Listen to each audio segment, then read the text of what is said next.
All right, for those watching this in replay, hello and welcome to the wonderful world of Gen X. Tonight at 8 p.m., like every Sunday night, in the former wonderful world of Disney time slot, a bunch of us Gen Xers get together from all over the country, hell, all over the world, and just discuss all things 70s, 80s, 90s, and beyond. Basically, just all things Generation X.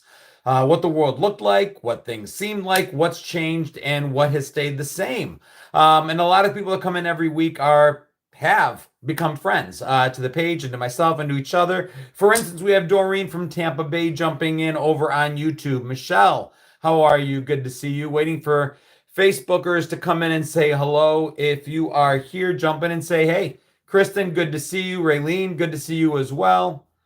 There's Tammy Owens over on Facebook. Good to see you, Tammy. Stacy Combs is in.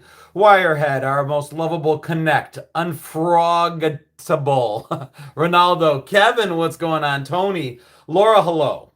Good to see you over in Facebook land. How's your week, guys? Hopefully everybody had a really good week. Everybody ready for spooky season to hit the fast track. Dale coming in from Indiana. Tammy, congratulations, due. Her youngest just got engaged. Maria coming in from, it looks like Wisconsin. David also from Indiana. Way to go, Bills. Yeah, good Sunday. Cindy got a new job, it looks like, over there. Congratulations, Cindy. Leonie Anderson, hello. Luna, hello. Good to see everybody. Good week. Bills came out of it with a win. Isn't it Christmas season? No, Kevin, not yet, although I can understand how you might feel that way. Marianne from Pickens, South Carolina. Maria, another Canadian. Jeremy, hello. Bobby, good to see you. Val's Black Cats Rule is in the house. Good to see you. Just missing a couple fan favorites. Jeremy Sellers is here. There's one. Cindy Buckner says the Chiefs are 6-0. Dude, you guys are on fire, but here's the way I look at that. When I talk about the Bills, I think it would take an act of God for us to lose our division because our division, let's face it, the AFC East is a shit show. Hey, how are you, Nancy? Good to see you, neighbor. Manuel, hello, and thank you for becoming a member on the YouTube side of things. Welcome to the honorary extras. Thank you for supporting the page. Michelle, we're coming in from Virginia with a knee replacement. Dale saying he's looking for Valentine's Day cards. All right, here's the deal. Were they always like this? I go through Lowe's or Home Depot or Walmart or Target, and the Halloween stuff is all out there. And of course, the Christmas stuff is right next to it. Did they always rush it this way? Joe, congratulations on your promotion. I see you. Hey, Tiffany, going well. Hey, Jeffrey Thomas, good to see you, buddy. Hope things are coming along. I owe you a phone call, sir. Seahawks all the way. We'll see you next week. Tanya, thank you for supporting my YouTube page by becoming an honorary extra. You guys are the best. Thank you so much. I don't remember things being rushed. Thank you, Jason. Appreciate it. At least not this much. Maybe I'm just nostalgic, but seasons had their own time. There was no Black Friday to rush Thanksgiving, right? Thanksgiving was its own thing. And then directly thereafter, we jumped into Christmas. We certainly didn't see Christmas during Halloween. That's changed. Absolutely ridiculous. For me, I just like things in their own time. Hey, Joanna Boomer from Canada. Yeah, I don't think it was like this before. I don't remember it being this way. It's kind of crazy. I don't know. Is what it is. But let's talk about Halloween. Dude, I look stoned. Do I sleep at all? A little bit. Thank you, though, T. Flocka. Watch yourself, buddy, because I've got moderators on YouTube that'll silence you like that. They're pretty quick on the draw. But if I look stoned, then it's just because I'm high on life. How about that? Need to stop rushing everything. They rush it. That's what I'm seeing on a lot of these. Halloween. Damn, back in the 70s and 80s. I've started to do my... Chris, thank you for gifting memberships. I've started to do some of my spooky season content. I will ask you guys to jump on my link tree. You can see it at the top of my Facebook page. You can see it at my bio in my YouTube. Couple things that you can see on my link tree, one of which is an email. What I want you guys to do this week, if you get a chance, go through your digital files. Go through your photo albums. Take a picture of a picture if you have to. That works fine. But find me some photos of you guys back in the 70s and 80s. I can find plenty of pictures of kids generically, but every Halloween, I like to highlight my followers. I like to highlight our community. Go into your photo album, peel back the plastic paper, see if you can pry the picture off of the photo album it's stuck to. And if you can't, leave it there. Just take your phone, take a picture of a picture, and email it to me. Send it in there. It's GenXJohno, GenX80, the number 80, at gmail.com, or you can find a link to my email in my link tree. While you're there, you can also find a link to play this week's Trivia Crack Challenge, which is back to 70s, 80s, and 90s this week, and play with the community there. But see if you can get me some pictures, and I will do what I can to create some posts about us, celebrating you guys. How old am I, T. Flocka? I will be 55 in February. Welcome to Monday afternoon in New Zealand. Danny, thank you so much. Hey, Mary McSwain, good to see you from Tampa. David says he was in Lowe's about a month ago, and they had Christmas trees right up alongside of Halloween. Michelle says all of her pictures are my mom's stuff in Michigan. Have mom send you a picture of a picture. You can do this. Last year was kind of fun. We got off to a good start with it, and I got some amazing stuff, but it's fun. And I think a lot of our costumes were unintentionally horrifically scary. I posted a picture in the YouTube community and on my Facebook wall of a Muhammad Ali costume. And if you look at this thing, Muhammad Ali's got like pink eyeshadow for some strange reason. I didn't show it in this one, but his mouth is making an expression which just begs to be made fun of. I won't go into much beyond that, but it's insane. Hey, Shelly. Casper the Friendly Ghost costumes looked scary. Strawberry Shortcake was the stuff of nightmares. I swear to God, the stuff that wasn't supposed to be scary was scarier than the stuff that was. Totally Mila is new. Nice to see you. Welcome aboard. Welcome to the wonderful world of Gen X, where we kind of talk all things 70s, 80s, and 90s. And if you're Gen X, awesome. You'll fit right in. If you're a boomer, you'll understand a lot of what we're talking about. If you're an older millennial, some of this stuff might sound familiar. And if you're young, join in and tell us what you think is changing, what hasn't, because some things in this world haven't changed, but a whole lot has.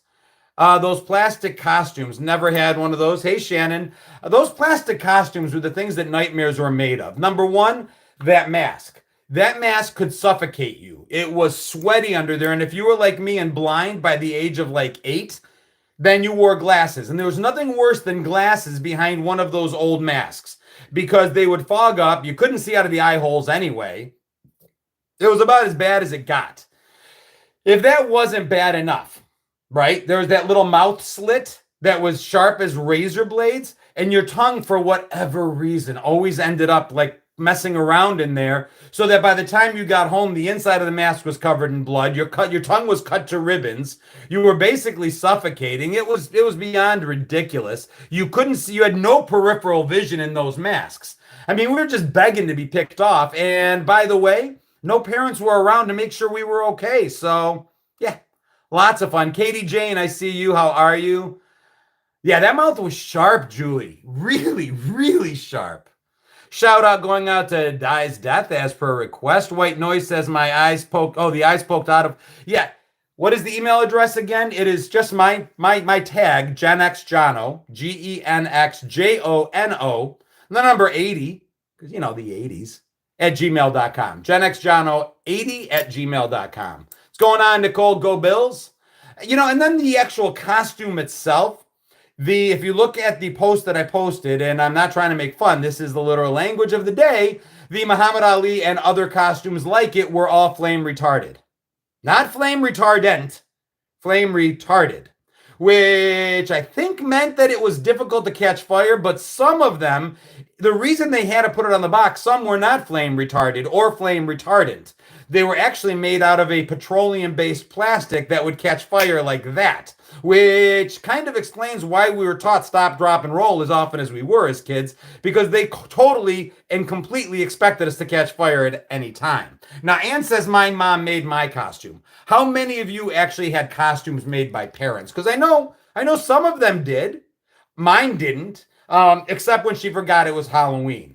There were times that my parents being busy and owning a diner, it wasn't at the top of their list. So I didn't get to go to Streeters, the old Five and Dime, the pharmacy. I didn't to go and buy one of those plastic costumes. We got whatever our parents had on hand. And if you're a Gen Xer, that meant that there was at least one Halloween that you didn't get a store-bought costume, but you were a hobo. Your parents put dirt on your face. You had a little stick with a little sack on the end, some old clothes, and that was your Halloween costume. I defy you to be Gen X without at least 1 year having been a hobo, a gypsy, meaning that if you were a guy who was full out drag, or a witch or a ghost. Again, all just homemade. Bill DeMarco says, just Googled just Googled the Ali costume. Dude, it's as bad as it gets. Speaking of drag, I swear to God, it looks like Cassius Clay is in drag. He's got big red lips and pink eyeshadow. So I don't know what was going on there. Clown was a go-to as well, Kevin. 100,000%. Now, it looks like Jay's saying never any of those. Never a hobo? It is the lamest costume, Ray, but they did it. Cassie Gay says Wirehead. But come on. Cowboy costume was another one, but they needed the hat. That was a little bit more. You will see that I will post a picture I post every year. My mother came home, God bless her, one year. And I said, Mom, you were supposed to stop and pick me up that Batman costume from Streeters. Did you? And she said, no, because she forgot. So she rummaged through the junk drawer, found a teeth from like 2 years earlier, literally white sheet at me, I think with yellow daisies on them, and had me hold the sheet up as if it was a vampire cape. And I went as Dracula that year with vampire teeth and a white sheet with daisies on it. I mean, you can't make this stuff up. Karen says Scarecrow was her go-to. Definitely did the hobo 1 year, says Jason, complete with the plastic cigar. I think my mom gave me an actual cigarette as my prop. The sack was the pillowcase.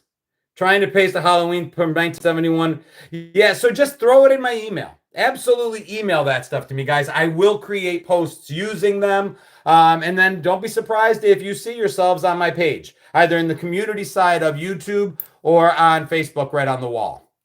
This year, I'm trying to figure out what I want to do. I'm growing out all of this because one of my options is Inigo Montoya from The Princess Bride, in which case I will need a mustache. But I don't want to just grow a mustache. So for now, I'm going to grow the whole goatee. Second option for me is Tom Selleck as Magnum PI. Figured I can have the big stash going.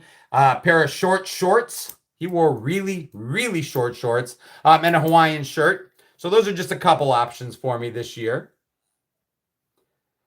Michaela says 38, born in 1986. Does your math work there, Michaela? 96, 2000. Yeah, I guess it does work. Every time I see 1984, my brain instantly goes 20 years ago. I don't know why. The 80s are stuck in my head as 20 years ago. 2000, it's like the world stopped at 2000. I got one vote for Magnum PI. All right, I'll go with that. We'll see. There's one. Dread Pirate Roberts costume. Yeah, I'm not blonde enough to be Wesley, so I was thinking Inigo Montoya, the whole we killed your father thing. Magnum, we want to see the shorts. I got to go find some shorts. Andrew says, finally got my Gen X t-shirt. Which one you get, Andrew? Let me know. Magnum, it looks like. All right. Well, like I said, I'm growing this out so that it will work, and my mustache is thick enough because his was thick. He didn't have one of those little stashes. It was like a big one. So I will go for Magnum. Confuse a lot of people. So let's see. Mafia Baby, no doubt. Hawaiian shirts, definitely Magnum. Are you going to wear the Detroit cap? Well, I kind of gotta. I think I gotta find one. Good point, Sheila. Sharon says she dressed up as a Cylon. That's way cool. Go Bills. Get a wig. I got a couple wigs that I've worn for skits. One of them will work. Nancy says she'll have me some short shorts. Nancy Gearhart is actually a friend from right around here, so she could do that. Look for you, Nancy, at the volleyball game this week. Our kids, for those that didn't hear, our girls, my girl, my daughter, my 12-year-old, my Cleo, her team took the championship in the 7th grade middle school volleyball. So I was pretty psyched about that. That made it a good week. I could go cutoffs. I think Magnum always had like the gray, the khaki kind of shorts, but I don't know, man. They were up there a ways. Kids are back to the 5-inch inseams as if they created them. Lawrence, if you got a Ferrari, you can bring me. I'll go trick or treating in it. Steve Austin also wore the short shorts. Facts. Yeah, it was awesome. She was so excited. I'll tell you what, you know, my parents never really got involved in the things that I did as a kid, not because they didn't love me. Sometimes younger people will see stuff that we post and apologize, like, I'm so sorry your childhood was so rough or that your parents didn't love you. My parents loved me plenty, but we've talked about it here. Love in parenting back in the 70s and 80s for a lot of parents was roof over our heads, clothes on our back, food in our stomachs, right? My parents told me constantly how much they loved me, but they worked hard. So they didn't get to go to my events very much. I got to tell you, the girls, okay, so the first game my daughter didn't play at all. And that game we were down, I think at one point 12-0, and they played at 25. They came back a little bit. They ended up losing 25 to like 13. It was bad. Daughter started in the second game and contributed and killed it and crushed it and made me so proud of her because she hasn't had a lot of playing time this year. And you know, I listen, if she's not good enough to help her team win, I don't want her playing. I told her, if you're on the sidelines, you cheer your heart out. You do what it takes, however you can to help your team. But if you don't play, you don't play. But there was a couple games, 3 games where she was put in literally for like the last point of the game. And it made her feel dumb. She's like, I don't understand the point of going in for the last point of the game. I feel like it's just a pity thing. And I'm like, well, it is. And I don't think that should happen. You're not Rudy. And she's seen the Rudy movie. I'm like, that shouldn't happen. If you can contribute, you should contribute. There's no participation trophies. You shouldn't be put on that floor, you shouldn't be put there if you can't contribute. Well, God bless her and her coach. He saw something in her that day. He put her out there. They won the second game. But can I tell you, 27-25, which means at one point it was tied at 25-25. These girls stayed mentally tough after getting crushed the first game, took the tie in the second, and ended up winning the championship. I felt like I was in a movie, and I feel bad for my parents, not for me, because my parents couldn't experience that with me. So when people say, you know, I feel bad for Gen X, their parents didn't get to be as big. I don't feel bad for us as kids. We took full advantage of it. I ran all over the neighborhood. I had a feral, free-range childhood. I wouldn't trade for anything. But I feel bad for my parents who didn't get to experience a lot of this with me because I took Wednesday off bartending, and Wednesday is a huge night.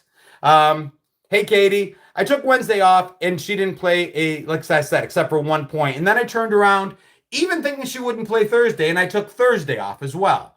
And I was so blessed that I was able, partly because this is what I do for my main job now with all of y'all, I felt blessed that I was able to take time off to be there. Tammy says, I must say my mom was at every game. My dad never. Hey, Susan, good to see you. Paper Boys had the best childhood. I think we all kind of did. I love watching my granddaughter, says Sheila. Hey, y'all, class of 86. Good to see you. Hey, Kristen, I see you. I feel bad that our parents didn't get to enjoy it because I got to tell you, I will remember that day for the rest of my life.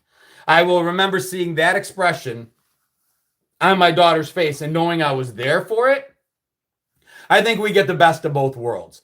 I guess that as Gen Xers, we got to have the childhood we had and get to appreciate the parenting that we got to do.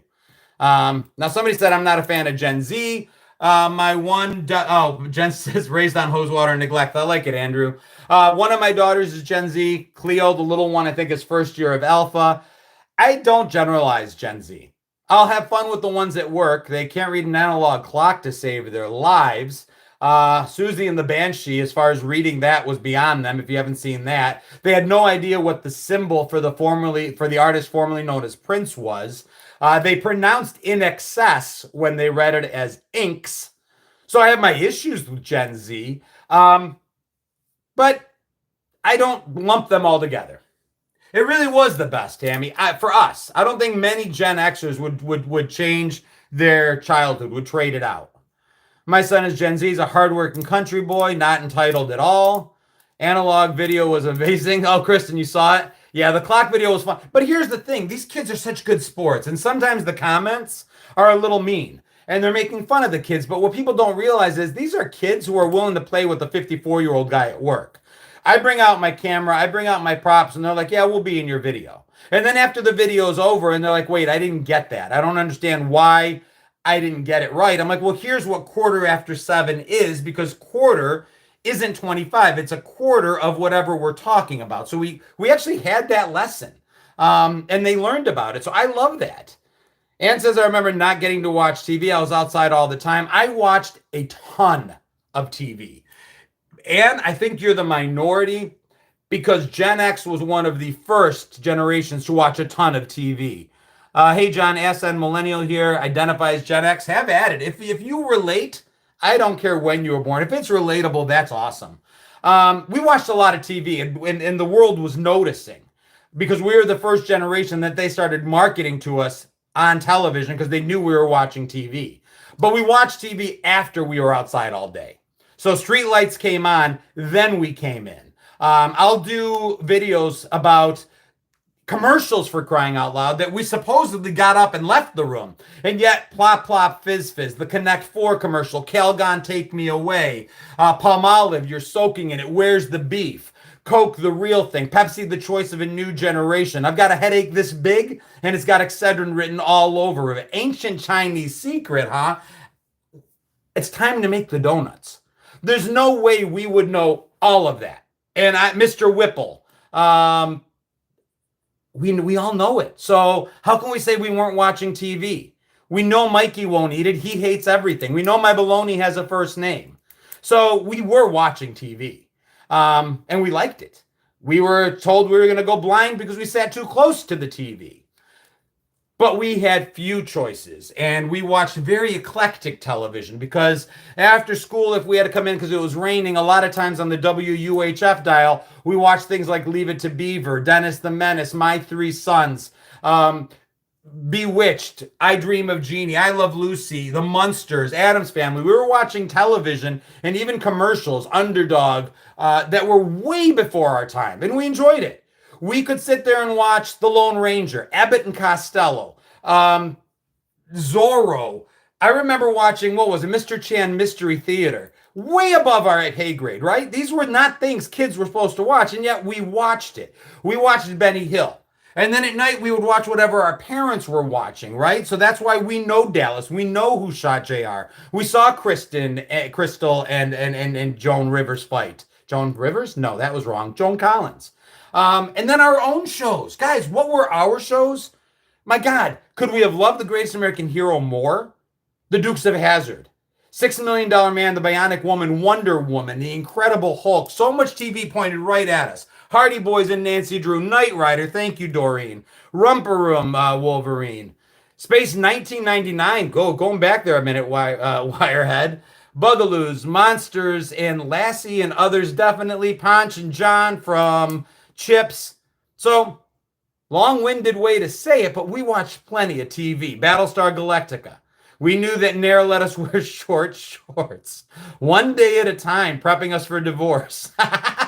Brian Good comes up with Little House on the Prairie. Bill DeMarco with the Hardy Boys. Hee-haw, Cheryl. Ron Plaschek coming with the A-Team. Another A-Team. Charlie's Angels. So, Ann, I get your point. You didn't watch a lot of TV, and I remember I had friends that weren't actually allowed to watch TV. Michelle McDaniel, thank you for the support. $10 coming off on YouTube. You guys are the best. Different Strokes. X-Men? Oh, I remember the X-Men cartoon. But come on, television was awesome. I loved television. So it was, like I said, this contradiction that Gen X is, this always outside generation that was analog, that liked getting our hands dirty, that liked playing in the streets, that liked being outside, but at the same time, the first generation that was really enamored with television. Miniseries like V, and then Pong came along, and Atari 2600, and Intellivision, and Nintendo eventually, and Sega, and we adapted to all of that. So, I mean, we had all of it. Eli, thank you so much. $5 coming in over on YouTube. Guys, I appreciate you so much. ColecoVision. Yeah, Doreen. ColecoVision had the better version of Sheila, thank you for gifting a membership. What did ColecoVision, I think, developed Donkey Kong. So if you had the Atari 2600 like me, you had a janky version of Donkey Kong. It looked like shit, if I'm being honest. But ColecoVision had the real version of it. Bill DeMarco says, and now I watch you. Appreciate it. I'm happy to be watched in this instance because it always feels like somebody's watching me, strangely enough. Thank you, Wirehead, for gifting another membership. So on YouTube, guys, I know Facebook may not get it. On YouTube, people can donate. People can buy memberships. Kind of like on Facebook, you guys can hit that subscribe button that's in the link. And for 99 cents a month, you can help support the page. Just different ways of supporting the page. Streets of San Francisco, I barely remember, Andrew. It's kind of, I think that was along the same time Kojak was on, which in a Greek family, Kojak was on. That's what my parents were watching. Carrie says, good evening. I can't get no privacy. Oh. It always feels like somebody's what? Barnaby Jones, Mean Streets of Fire. Loved Kojak. Who loves ya, baby? Hey, Red, good to see you. Those were when I was really little. Sharon Phillips coming in with Labyrinth in the tightest pants ever to make it on a cinema screen. Beverly Hillbillies we watched. And that's the other thing. When, no worries, Ray, glad to have you here. When Muppet Show, amazing. Rockford Files, great theme song. Bookham Dano, another great theme song. Top Cat, I remember. People talk about, like, I'll get boomers who follow my page, and I love them to death. But every now and then they'll see, I just did a post where I took all 10 of the Sounds Like Gen X and put them together.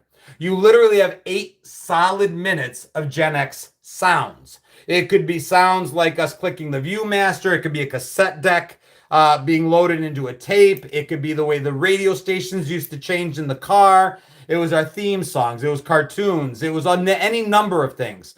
And sometimes boomers will come in and say, no, that wasn't Gen X. That was us baby boomers. It was us too. Because kids today will tell me, well, how was I supposed to know something from the 80s? That was 40 years ago. And I'm like, granted, but in the 80s, I knew things from back in the 40s and the 50s. We watched that old stuff. We may not have used old technology, but we knew what a telegraph machine was. We knew what Morse code was. And the irony is a generation that has the history of the world available to themselves at all times, on demand, doesn't know about rotary phones, doesn't know how to read an analog clock. And maybe it's not important. I don't know. But we knew about stuff long after those things were no longer pertinent. Yeah, I know, Goddess Raven. The 80s, 40 years ago, it doesn't seem real here either. They should know those things. I don't know why they should. I don't know why it's important. I really don't. A clock, maybe it's important because at some point your phone might go down. You might need to get to work. There might be no electricity. So maybe having a battery-powered analog clock at home that you can actually read might be a good thing. I don't know. Maybe not. People say that it's not important to know how to read cursive anymore. It's no longer necessary. People are texting. People aren't really writing anymore. Maybe it's not important. I don't know. I kind of think it kind of is. And I can't really tell you why I think it's important. It's just, I think it is. Maybe that's not good enough. I don't know. My wife loved Heart to Heart, Mickey Baker. WKRP in Cincinnati, absolutely awesome. Had a huge crush, not on Lonnie Anderson, although she was beautiful, but Bailey. Bailey on WKRP is the one I had a crush on. Stacy says, cursive is in the Constitution, and I just broke a pen. You guys usually scold me for playing with pens and stuff when I'm chatting. Nobody did, and now because you didn't, a pen paid the price. Hope you're proud of yourselves. Star Trek and second run syndication, for sure. Jay goes 80s. Try born in the early 60s.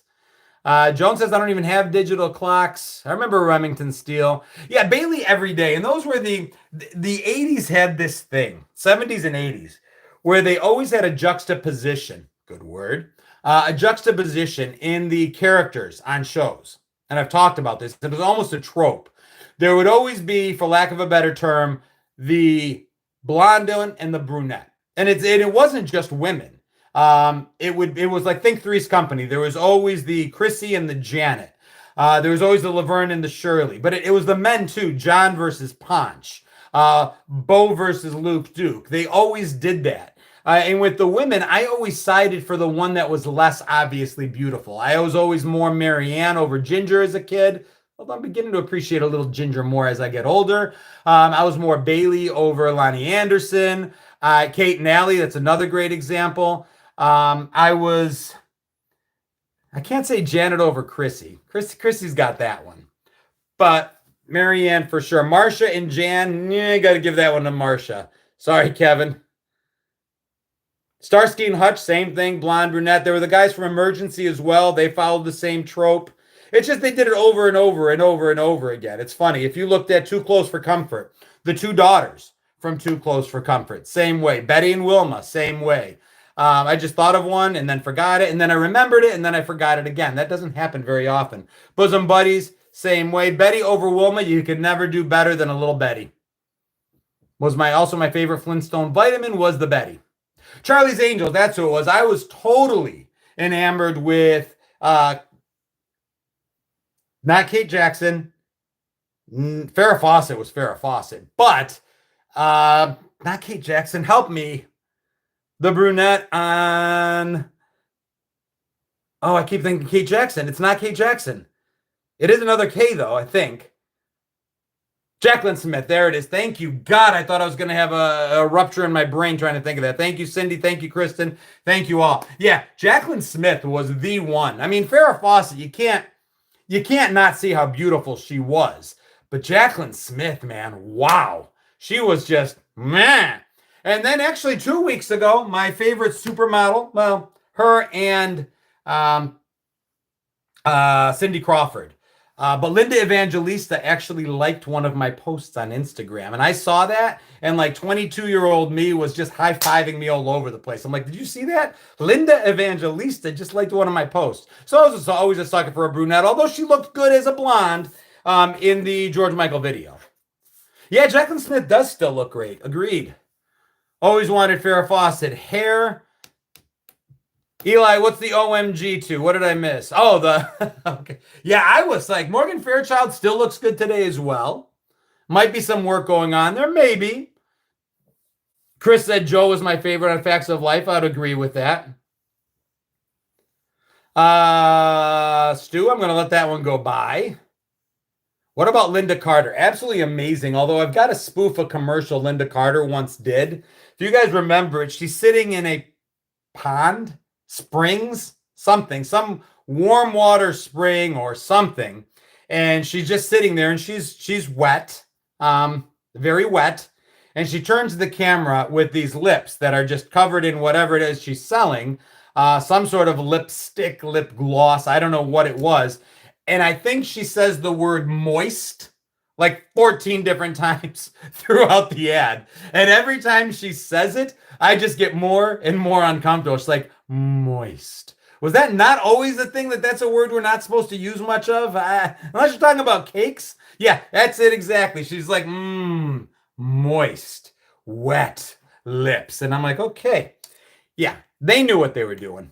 Oh, lip quenchers. Oh my God, Meg Burns, you're 1,000% right. Holy moly, you remembered it and nailed it. That's awesome. Yeah, Goddess, it was weird. She knew what she was doing. The writers knew what they were doing. And that was the 70s and 80s anyway. Everything was double entendre. Everything was subliminal message. The short shorts. Think about it. The reason they could wear short shorts in the Nair commercial is they finally got away from the 70s. And that 70s look that was prevalent under the shorts was no longer prevalent in the 80s, so they could wear short shorts. It's not because their legs were shaved. I don't think that's what they were talking about. Could have been, maybe. I don't think so. Little Red Corvette, Eli, I did a video this week on. I somehow, I was the last to get the memo. Now, I knew Little Red Corvette. I'd heard through the pipeline that it was something sexual about that song. I don't think I ever actually read the lyrics or understood them. Hey, Captain, nice to Caspian. I'm sorry. Welcome aboard if you're new. Dudes, have you ever read the lyrics for Little Red Corvette? Because I remember hearing the lyrics, she had a pocket full of horses. That's all I remembered. I don't think I heard the second half of that. She had a pocket full of horses, Trojans, and some of them used. Yeah, it was about sex, Amy, but it was also about this girl that would be walking. No, no, no, no, Kristen, no. Yeah, see, some of the few is what I thought they said too. It's not what they said. She had a pocket full of horses, Trojans, and some of them used. Chick walking around the streets with a pocket full of rubbers. Some of them used. Dude, ew, what the hell? Why? Yeah, Shonda knew. Shonda knew. Doreen knew. I didn't know. I didn't. Yes, I've read the lyrics. I'm on a tear reading lyrics now, Kevin. Grease Lightning is one of them. And Grease Lightning, by the way, we used to be allowed to play in third grade because we danced to it when we were learning disco in school. Dude, used rubbers in her pocket. I'm sorry. I know little Nikki's supposed to be out there. That lyric, I couldn't get beyond. That's something. Cyndi Lauper with She Bop. Yeah, I did that one recently too. You know, she goes south and learns that she could. Yeah, saving it for later. I don't even want to know where you're going with that life. I'll leave it alone. Grease Lightning. Let's see. Getting that you don't do something shit when you're getting lots of tick. Grease Lightning and something about her creaming. It was bad. Pour some sugar on me. Yep. Grease Lightning talks about getting shit and tits and the girl creaming. I mean, it's bad. And we played it. Third grade. I remember playing that song in school because we were allowed to bring records to play during recess.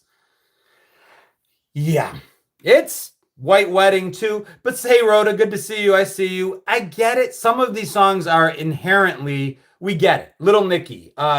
We know what they're about. It's when we used to hide it. Pearl Necklace by Kiss. There were some NWA or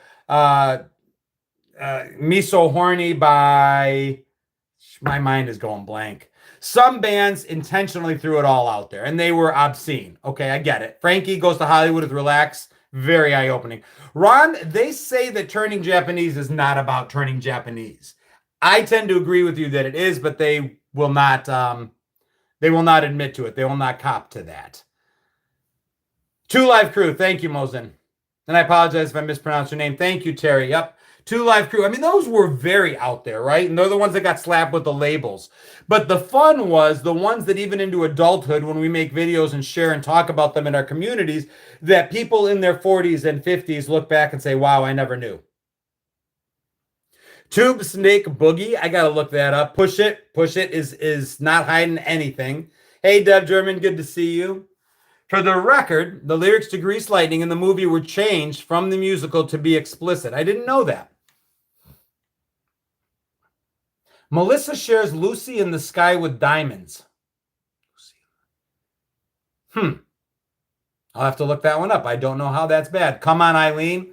Wait, why is Come on, Eileen bad? Is he saying Come on, Eileen, or is he coming on Eileen? Either way, I don't think I want to know, Doreen. I'm good. I got your picture. I want a million more. Yeah, believe me, I get the Turning Japanese reference. The band says it's not about masturbation. So those who are a little behind, Turning Japanese, according to folklore, is upon orgasm, eyes squinting. So as he is arriving, let's say, his eyes start to squint. Wow, this got really, really more adult than my shows usually do. I'm going to try to pivot. Lucy, Sky with Diamonds. LSD, I never caught that. So he's singing about LSD. Wow, I totally missed that. Puff the Magic Dragon, I knew, Eli. That's crazy. Yeah, our Bills won, Cynthia. Go Bills. Ugly, but I'll take an ugly win over a pretty loss any day. I just wish we could play all game the way we play in the second half. Have you guys heard the song by... Man, my mind is not a comfortable place right now. She's only... Wait... forget it. It'll come to me later. There's a lot of rough songs. But anyway. What else? Tiny Dancer. I always thought that was Tony Danza. That was one of my favorite Friends references. Hold Me Close, Young Tony Danza. Have I ever seen Rock of Ages? No, and I totally, absolutely want to see it. There's certain movies that for whatever reason I missed when they came out. Rock of Ages is one of them. I've yet to see the movie about Queen. I really want to see that. Winger 17, that's exactly what I was thinking of. Yeah, isn't it funny, Brian? Tipper Gore with the labels. Today, right, wrong, or otherwise, people more on the right tend to try to restrict things like obscenities and lyrics. And back in the 80s, it was the left. It's kind of weird. Queen is an awesome movie. I've heard it's awesome. I can't find it streaming anywhere. Skid Row, only 17. Tiny Dancer, that's Elton John, absolutely. Paradise by Dashboard Light, I absolutely love that song. I hated it back in the late 80s because I bartended in a place that had a jukebox, and they played it constantly. If you like Pina Colada, is all about someone taking out a personal ad to cheat on their wife. I didn't know that. Sexy and 17. There's that one. There's Benny Mardones has a song. There's the name. I couldn't think of the name. He's a Syracuse native. She's 16. Everyone says leave her alone. Basically, Benny Mardones sings this entire song about how he's told to leave this minor girl alone and he doesn't want to. And it's a top 40 song. I mean, that's insane. I love most Meatloaf songs. You know, the thing about Meatloaf is he was amazingly talented. His voice was incredible. Talk Dirty to Me, Poison, Dr. Feelgood by Meatloaf, Wow by Motley Crue, Wow, Ain't No Sunshine, Don't Stand So Close to Me, Jack and Diane's Sister, Christian. Wow, we were something. She's just 16 years old. Thank you, Bill DeMarco. That's the one. She's just 16 years old. Leave her alone, they say. I mean, come on. The guy's like 30, and that was a song. Lola by the Kinks. Go Bills, Kristen. So, pivoting again. What else? Do you guys realize that little baby Jessica, we just hit the anniversary of baby Jessica falling into a well? Does anybody remember when that actually happened? I think it was 39 years ago now. Maybe 40? Let's see. Lakeland, Texas, I think is where it was near. I'm going to boot up a computer since all my phones are used for taping. Sorry, I don't know that one. No one's asking you anything. You shish over there, Alexa. When did she fall down the well?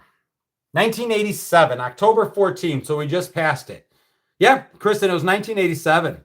She is 38 years old now. Can you believe it's been that long? And I remember it. I remember that was one of the first times. It was that and Space Shuttle Challenger explosion in 86. Those were two pivotal moments where for the first time I remember being like, turn on CNN. Because before then, news was like a half-hour thing. You'd get, well, for those who are younger, they may not remember this, but us older Gen Xers, the news was 30 minutes a night. And that was it. It came on at 6 o'clock was your local news, and at 11 o'clock would be the national news. And it was only 30 minutes long, and that was it. That's what you, or was it 6 was the national? I don't know. Somebody help me. But yeah, news was 11 p.m. Thank you. National news came on at 11. It was 30 minutes, and that's it. 6 and 11, both 30 minutes. They didn't have a lot of time. So when it came to these long stories that needed to be, well, we'd have to go to Nightline to watch things like that. It was later. And baby Jessica falling in the well as a infant. She was 18 months old. And we all were just that. The only place we could see it in real time was to be huddled around the TV in order to watch in real time as they lifted her out. It was amazing. That was one of the first stories where you had to be on your TV in real time watching. Somebody mentioned Ronald Reagan as well. Ronald Reagan was at a level, though, when he got shot, that would warrant breaking in.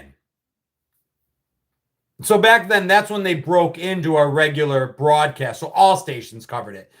Baby Jessica, minute to minute, wasn't cutting in. They had to wait for that point where she was being lifted.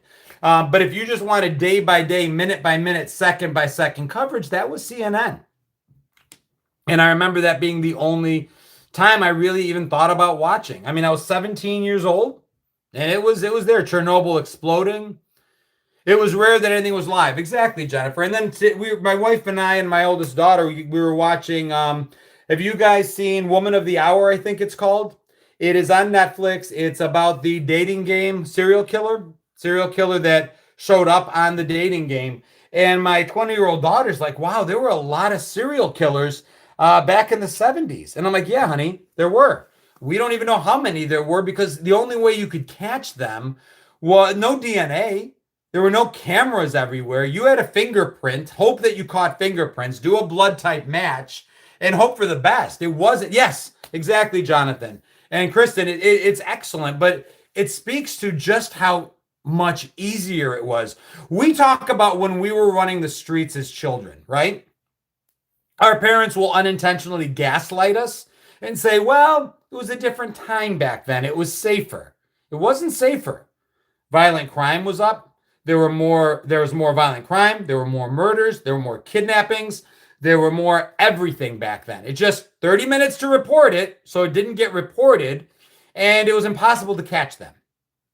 Now, there's a Ring doorbell watching every street. There's DNA evidence. I mean, it's changed. And we know more because we have better communication, to Brian Griffin's point. Baby Jessica Wendy says, will always be 18 months older than me because I refuse to admit that I'm not 18. And I mean, come on, we had so many serial killers back in the 70s that they nicknamed them. They nicknamed them Genesee River Killer, the Zodiac Killer, Helter Skelter.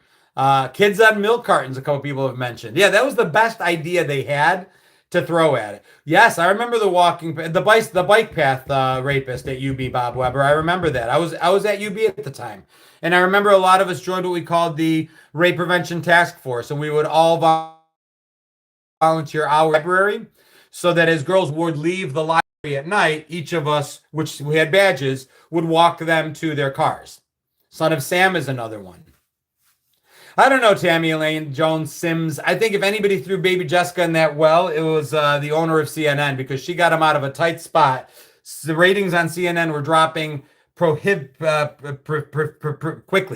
And that got him out of that jam. They went up during that and never turned back. Richard Ramirez, the Night Stalker. Glad to see that you got a chance to join the BTK. Didn't have no one walking me home. I'm telling you, things started to change in college. Good save. Yeah, precipitously, I think was the word I was trying to use. Precipitously. Green River Killer. Love the clackers, Michelle. Do I remember Turkey TV? You got me, Deborah. I don't remember that one. The Unabomber. Do I remember the Iran hostage crisis? Yeah, Jeff, I do. So that would have been 4th and 5th grade for me. And I remember it being such a huge impact thing for us young kids. Because at that age, the thought of adults being able to be kidnapped, held hostage, to my 4th and 5th grade mind, that had an impact on me because adults were not able, that can't happen to adults. Adults are able to go and do what they want to do, when they want to do, how they want to do it. They're never at risk. And when I found out as a little kid that all of these people were able to be held against their will as adults, I remember that then what's preventing anybody from taking me? I remember we had a board in school, a huge board in school, with a calendar on it tracking the days. I remember making yellow ribbons in school to distribute for the hostages. I absolutely remember that. That's probably one of my first and earliest news memories as a kid, is that one. It had an impact on me. Laura says, I kind of remember Vietnam POWs being released. I don't remember anything relevant to Vietnam as a child. I was born in 1970. I just don't remember it. I remember having friends whose parents had served in Vietnam.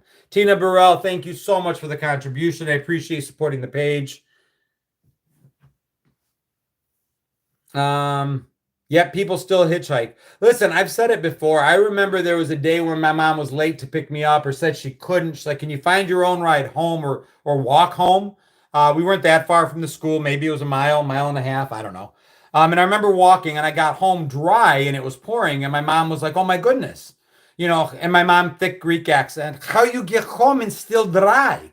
And I'm like, well, somebody pulled over and picked me up.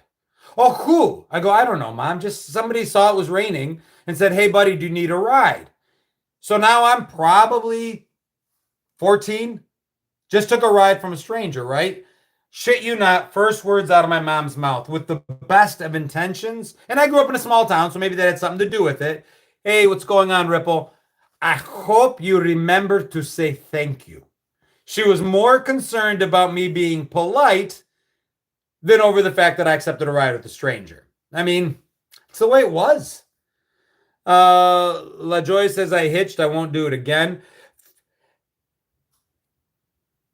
My dad served when I wasn't allowed to have them. Still don't know why, except something to do with yeah, Michelle. I mean, the peace movement in the 70s with the hippies and the love movement and all of that, well-intentioned for sure. War is not a good thing.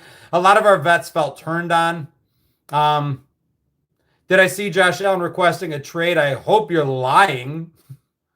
Listen, I will say, I think you're lying. I watch the news pretty. I'm going to just double check here. But even if you're not lying, I have said that if the Bills cannot get themselves to a Super Bowl soon, yeah, that was a lie then. Nothing. If the Bills can't get themselves to a Super Bowl soon, I will tell you as a staunch Buffalo Bills fan, I hope we trade Josh Allen somewhere where two things can happen. One, he can get a Super Bowl ring because he's deserving of it. I do not want that kid spending the rest of his professional career sitting in Buffalo without a ring. If we can't get him there, I hope he goes somewhere where he can, because we can lose just as well with him as we can without him. If we're going to lose anyway, let the kid get a ring. Number two, at least maybe we can build an actual team with that kind of trade somewhere down the road. Not right now.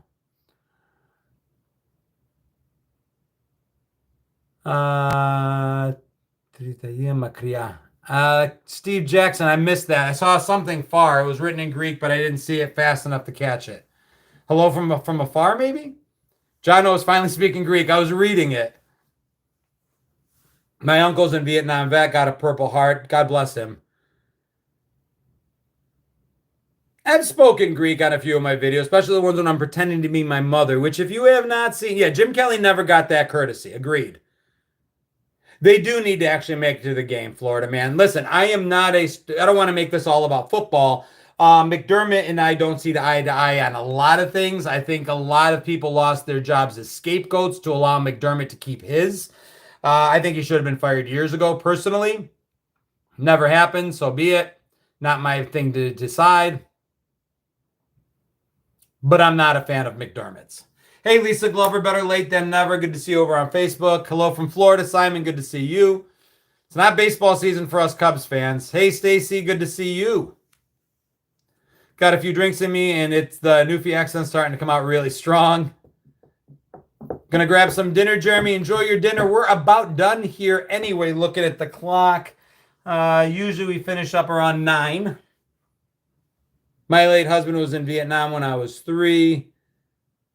Excellent, Kristen. What's banner 13? If I read that right. Who did the Bills play? We ended up playing Tennessee and winning this week. We play Seattle next week. I am more than okay, Leo. Thank you for asking. Good night, Shonda. Thanks for stopping in. Wirehead, have one for me as well. I might just dip into this MD 2020 personally. What do you think would, if I drank this whole bottle, what do you think it would do to me? It is only 20% alcohol, roughly, which makes it 40 proof. How bad could it be? I mean, the only reason drinking a bottle of it hurt us when we were 12 is because we were 12. I weighed 100 pounds soaking wet. I'm twice that size now. I should be okay. Val, you think? I think I could handle it. What do you think? Next week, do we down the whole bottle during the live? ER visit, says Meg Burns. Maybe I put it back. Listen, I'm not touching the Everclear that's up there. That can stay there. That I'm going to use 80% sugar. Exactly. Do it live. That's what I'm thinking, Wirehead. You need to record the whole process for posterity. Of course. Yeah, I figure we just start it right at 8 and I keep drinking till it's gone by 9. 1 hour, 20 hours. I mean, I think I can do that. My big brother drank MD 2020 in college. I drank it when I was 14. Can't hurt me that badly. And for clicks. At least it's not O'Doul's. Christine, have you heard that? You must have heard that story. Christine is referring to the fact that I snuck out of my parents' bar with a case of beer to go to a party, and I thought it'd be cool. And instead of getting Jenny or Budweiser or OV Splits, I wanted to get something fancy and saw a 12-pack of O'Doul's sitting in the corner, and O'Doul's sounded fancy. So Buddy and I downed a 12-pack of O'Doul's and got drunk off our asses until an upperclassman was laughing at us and let us know it was completely and totally alcohol-free, in which case we sobered up like that. I would think so, Trish. If I don't have an immediate throwback to a past blackout, I'm not drinking it right. Kristen Suave says, I want you to do an all-night PJ party where we just stay live 24 hours or overnight anyway. That sounds like fun. B, you're never going to get that out of me. B asks me, and it's a good time to bring it up, Trump or Kamala. Questions like that, although, listen, I'm not going to get on anybody for asking. You're welcome to ask. It does nothing but divide us. I always say there's a reason voting booths used to have doors or curtains on them. Even if I told you and we disagreed, I would hope that it's like, all right, we're allowed to disagree. But at the end of the day, if you watch, the other thing I'll say about politics, I found it really eye-opening a little bit. I saw a little bit on the news about Al Smith dinner, which was in New York. And Trump and Schumer were caught on camera laughing it up, back slaps, like best of friends, the two of them. On camera, when they know they're on camera, they hate each other. They're bitter enemies. One is an existential threat. The other is this, the other is that. Dudes, when the camera's off, I honestly believe the only people still divided are us. They get what they need. It's a schoolyard pick. They divide us 50-50 and laugh all the way to the bank. We can't be divided over politics. Make your choice. The only reason you believe what you believe instead of what I believe is you lived your life, not mine. If I was born you and lived every second of the life you lived, of course I'd feel what you feel. That's why you feel it. We are the sum of the experiences we live. That's all. Don't ever hate someone for living a different life than you. Disagree with them. Passionately disagree with them. And then at the end of the day, find what brings you together, not what drives you apart. We can do better that way. Vote the issues, not the person. Listen, Kimberly, the thing is, we used to agree. Politicians used to agree on they used to pretend to agree on the problems. They disagreed on the solutions. They don't even want to pretend to agree on the problems anymore. I love that. Your vote is not like a Valentine. You get to keep it to yourself. But I promise you, no matter how I vote, and everybody thinks they know. My DMs are full of stuff from the way right to the way left. Everybody thinks I'm on their side, which I think is telling me I'm doing something right. I have a Reagan Bush t-shirt. I have a Clinton Gore t-shirt. You'll see me wear both of my videos. Why? Not because I necessarily support either of them, but that's history. I grew up 8 years of Reagan, 8 years of Clinton in my most formative years. So, I mean, it's important to me. But everybody thinks I'm on their side. I'm not. I don't care. I do what I can do to vote based on the way I feel. And then at the end of the day, it is what it is. I'm more interested in us coming together. I truly, truly, truly mean that. I truly mean that. I don't ever want to be divided from you guys. It is an amazing community we're building. And there's more things that bring us together every day. I make a video that I think only I will get. I'm like, this is going nowhere. Nobody else thinks like this. And the video ends up getting 90,000 views and, 300,000 people talking about how great it was. So, I mean, I don't know. We have a lot more in common than we have apart. Nope, not getting political here. Not the place to do it. Agreed.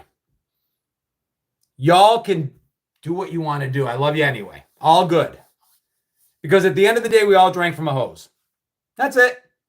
We all took a dodgeball to the face. We all walked into our houses at 8, 9, 10 years old and no one was there to feed us. I don't necessarily disagree on that, Jay. Well, but here's the point. Nick Doyle says, I don't think the choice has ever been clear. You're right. To everybody. So the person that is opposite of you feels exactly the same way, but on the other side. How about me for president? Not a chance in hell. Nope. No. Let's see. We the people are all that matters. And every time I read the words we the people, I hear Schoolhouse Rock in my head. In order to form a more perfect union, Who remembered that? And who passed the test only because of that song? I swear my typing socks tonight. Is that supposed to be socks, Sheila? Yeah, the preamble. Checking out for the night, Shelly. I'm about to do the same. So here's the reminders for the week. Today's Sunday. One of the biggest and easiest and maybe the funnest things y'all can do. If you're on YouTube, go to my channel. Just go right to the front of the channel. There's a link tree in my bio. First link takes you directly to download the Trivia Crack app and play this week's 3 rounds of GenX Trivia. If you already have the app downloaded, it's even easier. Just go to play, select challengers, and take the code that I've placed in the code and put that in. That's on the post. On Facebook, it's right on my Facebook page.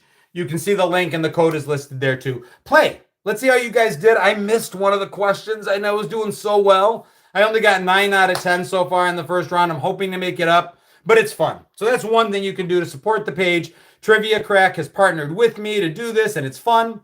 And I hope you guys play, and I have a great time with it.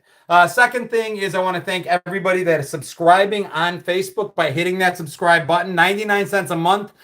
It's less than a cup of coffee for you, but it adds up for me. And it helps me be able to take the time I need to continue to make videos. So right when you go to the front of my page on Facebook, please hit that subscribe button. If you have an extra 99 cents you can find in the seat cushions every month, and subscribe there for me. On YouTube, it's those that have become members. It's same idea. Hit the join button on YouTube, and you can subscribe and support the page that way. Appreciate you guys. It's been a good night. Went by way too fast. Keep liking, keep sharing. Have a great night. And don't forget, genxjono80@gmail.com. Send me those pictures. Go out there, find those Halloween pictures of you looking ridiculous. Send them my way, and I'll make some posts using them. Thank you. I appreciate you guys. I will see you YouTubers Tuesday for Take My Followers to Work Day. Friday night on my YouTube page, we will go live with the 3-View Mirror show again at 5:30 p.m. And then we'll be back here on Sunday night. Good night. Have an awesome week. Love you all. See you soon.